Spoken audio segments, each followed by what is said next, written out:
Hello everyone, আসসালামু আলাইকুম। কেমন আছেন সবাই? আশা করি ভালো আছেন। আল্লাহর রহমতে আমি অনেক অনেক ভালো আছি। অনেক দিন পর চলে এলাম ঘুরতে। অনেক দিন বলতে আমি কিন্তু শহরে থাকি। যারা আমার রেগুলার ভিডিও দেখেন তারা জানেন।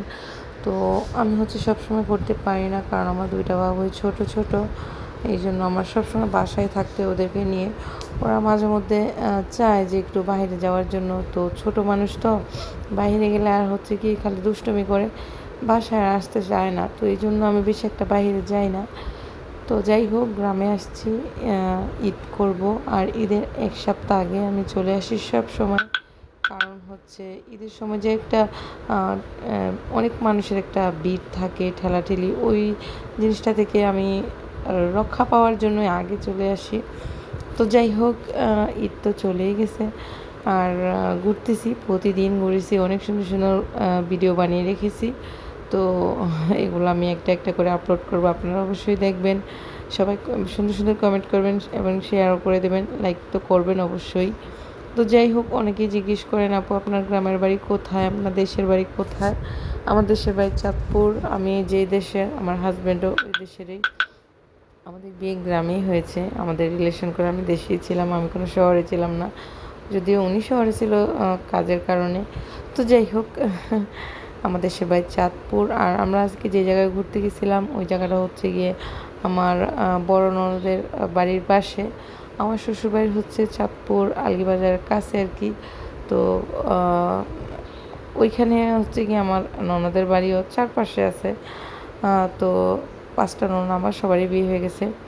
তো যাই হোক, বড় ননদের বাসার পাশেই গিয়ে এই নদীর পাড়টা, এটাকে কলেজ গেট বলে।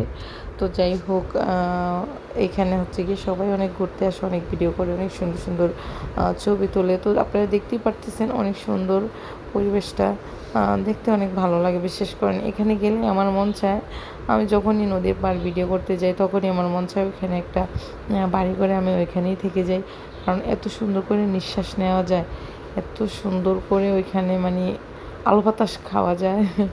সরি, বাতাস তো খাওয়া যায় না। তো যাই হোক, আমরা কোথায় কোথায় বলি যে বাতাস খাওয়া যায়, এত ভালো লাগে, এত সুন্দর পরিবেশ। তো যাই হোক, রোদের জন্য ভিডিও করতে পারি না তেমন একটা। তারপরও চেহারা যে অবস্থা, আমি কোনোরকম সাজগোজও করি নাই।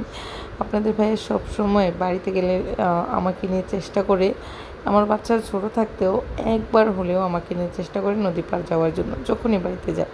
কারণ উনি শহরে ব্যস্ত থাকে কাজের কারণে, আর সময়ও পান না, ওরাও ছোট, মন চায় না যাইতে কোথাও ঘুরতে। তো বাড়িতে যদি যাওয়া হয় উনি চেষ্টা করে, মিথ্যে কথা বলবো না, উনি চেষ্টা করে যখন বাড়িতে যায় তখন, যদি 2 দিনের জন্য যায় ঘুরতে ঘুরতে নিয়ে যাওয়ার জন্য অনেক চেষ্টা করে।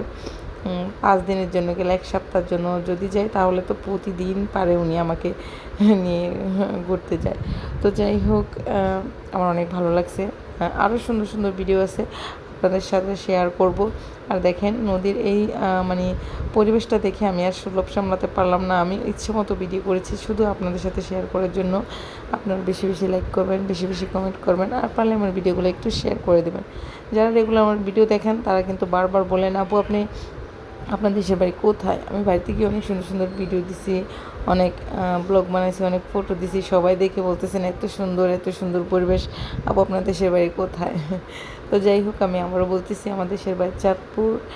সবাই একটু বেশি বেশি করে শেয়ার করে দেবেন। যাই হোক, আমাকে অনেক ঘাম দিয়ে দিছে, ঘাম দিতেছে, খুব খারাপ লাগতেছে। তারপর আমি ভিডিওটা করতেছি শুধু আপনাদের জন্য। আপনারা শহরে যারা থাকেন তারা কিন্তু এত সুন্দর পরিবেশ দেখেন না। যাই হোক, ভিডিওটা কেমন লাগলো কমেন্ট করে জানাবেন। আল্লাহ হাফেজ।